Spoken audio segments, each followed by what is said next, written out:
کچھ ایسی باتیں پہنچ گئی کہ جس کی وجہ سے اس سے پہلے ہی یہ لاوا پھوٹ پڑا اور 31 کے بجائے 10 مئی کو ہی میرٹھ میں ہندوستان سے محبت کرنے والے جو مجاہدین آزادی ہیں انہوں نے بغاوت کا بگل بجا دیا.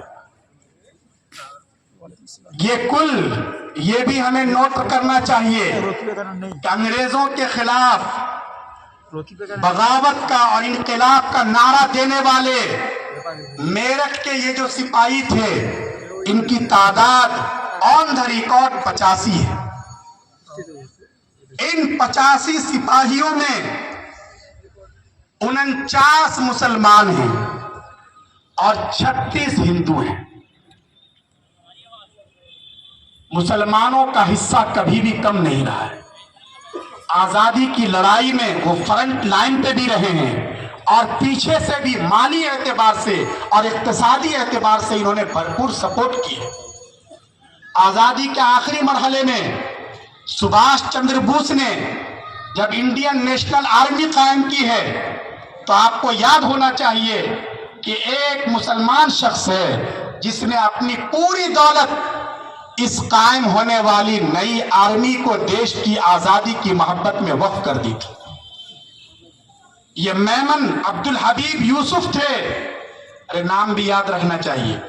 میمن عبدالحمید یوسف جو بڑے دولت مند تھے لیکن پوری دولت جو اس وقت کے اعتبار سے جس کی مالیت 1 کروڑ روپے تھی, 1 کروڑ روپے کی اس زمانے میں بہت زیادہ اہمیت تھی, انہوں نے پورے 1 کروڑ روپے انڈین نیشنل آرمی کو عطیہ کر دیا تھا.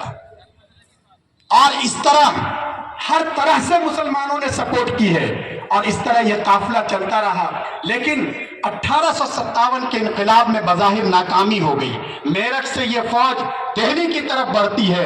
اپنے ساتھیوں کو اس نے جیل توڑ کر آزاد کرا لیا اور دلی میں بھی فوج بغاوت کر دیتی ہے. بہادر شاہ ظفر ایک طرح سے اس قیادت کی کمان سنبھالتے ہیں لیکن پھر انگریزوں کو مدد مل جاتی ہے اور وہ اس تحریک کو بظاہر کامیاب نہیں ہونے دیتے.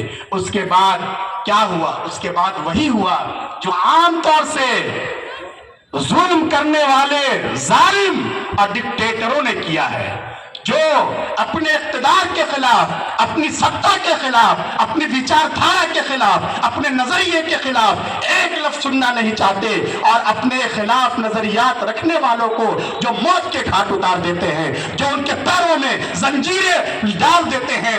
یہی حال اس وقت کے ان ظالم انگریزوں نے کیا. انہوں نے چن چن کر انتقام لینا شروع کیا. اس میں مسلمان آگے تھے, علماء کرام کے ہاتھ میں قیادت تھی بہت سے علاقوں میں, اس لیے ان کا نزلہ سب سے زیادہ علماء کرام پر گرا.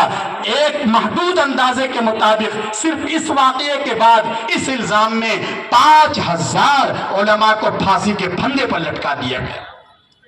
پورا یہ جو مین روڈ ہے, ہائی وے, یہاں سے لے کر بہت دور تک پشاور تک جتنے درخت تھے سب پر علماء کی لاشیں لٹکی ہوئی نظر آ رہی تھی. یہ ہمیشہ رہا ہے ظالموں کا کردار, ڈکٹیٹروں کا یہ کردار رہا ہے, لیکن تاریخ نے سب کو سبق سکھلایا. ہمارے حضرت قاری صاحب دامت برکاتہم نے آج بہت اچھی آیات کا انتخاب کیا تھا جس میں ایسے سارے ظالموں کو آئینہ دکھایا گیا ہے. قرآن کریم نے کہا ہے کہ دیکھو تم جو کچھ بھی کرو گے تمہیں اپنی کارستانی کا انجام بھگتنے کے لیے تیار رہنا چاہیے. یہ ملک اور یہ حکومت اور یہ سلطنتیں تمہیں غرے میں نہ ڈالیں. یاد رکھو یہ سلطنت حقیقت میں اللہ رب العزت کی ہے. اللہ جسے چاہتا ہے اللہ اسے عزت دیتا ہے, جسے چاہتا ہے ذلت دیتا ہے. لیکن انگریز اس حقیقت کو نہیں سمجھ سکے اور کسی بھی طور کا ظالم کبھی اس حقیقت کو تسلیم کرنے کے لیے تیار نہیں ہوتا. اس لیے جیسے انگریزوں کا حشر ہوا وہی حشر سارے ظالموں کا ہوا ہے اور آئندہ بھی ان ظالموں کو کی مٹی اسی طرح پلید ہو. یہ فطرت کا قانون ہے, یہ قانون بدلتا نہیں ہے. علماء کے ساتھ بہت زیادہ مظالم ان کے ساتھ برتے گئے لیکن ہمارے یہ بالغ نظر علماء تھے، حضرت حاجی امداد اللہ مہاجر مکی رحمۃ اللہ علیہ، حضرت مولانا قاسم نانوتوی رحمۃ اللہ علیہ، حضرت مولانا رشید احمد گنگوہی رحمۃ اللہ علیہ، ان حضرات نے جب یہ دیکھا کہ وقت کا تقاضا یہ ہے اور حالات ایسے ہیں کہ ہم شاید میدان جنگ میں ان کے بڑھتے قدم کو نہ روک سکیں، تو انہوں نے اپنی حکمت عملی تبدیل کی اور 1857 کے چند سال کے بعد ہی انہوں نے 1866 میں دارالعلوم دیوبند کی نیو رکھی۔ آپ اندازہ لگا سکتے ہیں کہ کس پس منظر میں دارالعلوم قائم ہوا ہے، اس لیے دارالعلوم کی مٹی میں آزادی سے محبت ہے۔ یہاں جو طلبہ تیار ہوئے، جو پڑھانے والے تھے، یہ سب وہ تھے جو آزادی کے لیے اپنا سب کچھ قربان کر دینے کا حوصلہ رکھتے تھے۔ یہی کی خاک سے شیخ الہند حضرت مولانا محمود حسن دیوبندی رحمت اللہ علیہ اٹھتے ہیں، اور انہوں نے پوری پلاننگ کی، اپنے شاگردوں کی ایک ٹیم تیار کی اور انگریزوں کے خلاف بڑی منصوبہ بندی کے ساتھ دنیا کے کئی ملکوں کو انہوں نے تیار کر لیا تھا کہ باہر سے ان کی فوجیں اٹیک کریں گی اور اندر سے یہاں کے جو ہندوستانی ہیں وہ بغاوت کریں گے، اور اس طرح انگریزوں کے لیے اپنے قدم کو جمانا مشکل ہو جائے گا۔ انہوں نے اپنے شاگرد حضرت مولانا عبید اللہ سندھی رحمت اللہ علیہ کو، جو اسی دارالعلوم دیوبند کے پروردہ تھے، انہیں کابل بھیجا۔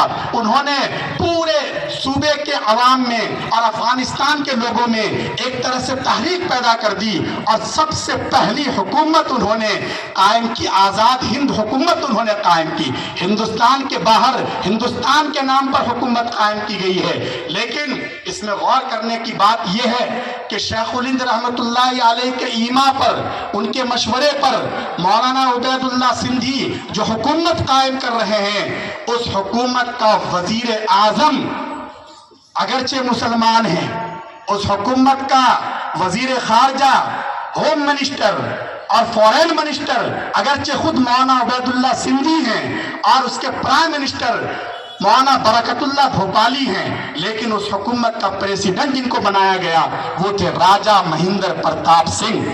شیخ الہند رحمت اللہ علیہ جو اس دارالعلوم دیوبند کی فکر کے بانیوں میں ہیں اور اس فکر کو آگے بڑھانے والوں میں ہیں، اس دارالعلوم دیوبند کے پہلے طالب علم ہیں، ان کے شاگرد جب کابل میں جا کر ہندوستان کی آزادی کے لیے آزاد ہند حکومت قائم کرتے ہیں تو اس کا پریسیڈنٹ اور صدر وہ کسی اور کو نہیں، حالانکہ وہاں آس پاس سب مسلمان ہیں، پھر بھی وہ راجہ مہندر پرتاپ سنگھ کو انہوں نے بنایا۔ انہوں نے یہ میسیج دیا، انہوں نے یہ پیغام دیا کہ اس دیش میں ہندو بھی ہیں، مسلمان بھی ہیں، سکھ بھی ہیں، عیسائی بھی ہیں، ہماری پالیسی صرف اپنے آپ کو پرموٹ کرنے کی نہیں ہونی چاہیے، ہماری پالیسی سب کو لے کر چلنے کی ہے۔ اگر ہم سب کو لے کر چلیں گے تو واقعتاً یہ ہندوستان آگے بڑھے گا، آپس میں بھائی چارہ رہے گا، اور ہندوستان میں جو محبت کی خوشبو پھیلی ہوئی ہے وہ محبت کی خوشبو اور زیادہ پھیلے گی۔ یہ پیغام ہمارے بزرگوں نے دیا ہے، دارالعلوم دیوبند سے پڑھنے والے شاگردوں نے دیا ہے، دارالعلوم دیوبند کے تیار کردہ مجاہدین آزادی نے دیا ہے، اور اس پیغام کو ان بزرگوں نے اور آگے بڑھایا۔ شیخ الہند رحمت اللہ علیہ کی پلاننگ اگر کامیاب ہو گئی ہوتی تو شاید اس وقت ہندوستان کا نقشہ کچھ اور ہوتا، لیکن اللہ کو منظور نہیں تھا